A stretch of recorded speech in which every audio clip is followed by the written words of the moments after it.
Madam, madam, madam चाय। वो नमूना यहाँ से गया कि नहीं? नहीं मैडम, वो तो मजे से खा पी रहा है। इसकी तुम्हें।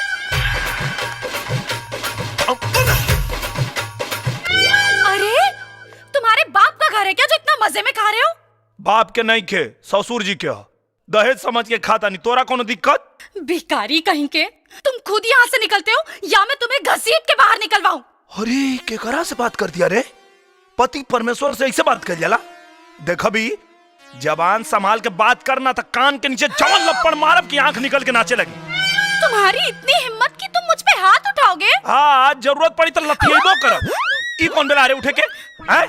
काल से अगर सवेरे सवेरे उठ के आई कुल झाड़ू पोछा ना भइल ना, तब हम तोके बताएब कि मर्द आ मेहरारू में अंतर का होला। रामू लोचन! जी मैडम। अभी के अभी इस आदमी को यहाँ से बाहर निकालो। बेटा, इनकर मर्द होके के नाते अब घर के मालिक हम बानी। अब ऑर्डर इनकर ना हमार चली। हमारा के निकाले बोलो तहनी लोग के निकाल दे। नहीं मालिक। अरे नहीं। हाँ, अब तू मुंह का देखा तारी रे? हैं? जो हमरा खातिर पानी लेके आओ। पानी? मैं तो तुम्हें जहर दूंगी। जहर देगी? जो देवे के बाद तो देते नहीं खे। नाराज हो गए। सुनो ना, दिन भर लड़ाई हुई तो हमनी के प्यार मोहब्बत कब करे के? वैसे रात के तब प्यार के हमनी के खेला खेलिए ना पहुंच जा। चला ना, अभी प्यार के लड़ाई लड़ल जाओ। Oh shit. सोना, सुहाग रात तो सबे मनावला, हमनी के सुहाग दिन मनावल जाओ। चलो ना।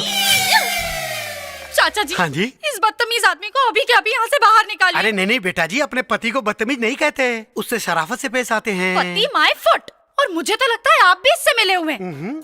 कोई बात नहीं, मैं इस शहर का सबसे बड़ा वकील करूंगी और चुटकियों में तलाक देके इसे यहाँ से बाहर निकलवा दूंगी, देखना। अरे नहीं नहीं बेटा जी, ऐसी गलती जिंदगी में मत करना, क्योंकि तुम चाहकर भी तलाक नहीं दे सकती। क्यों नहीं दे सकती?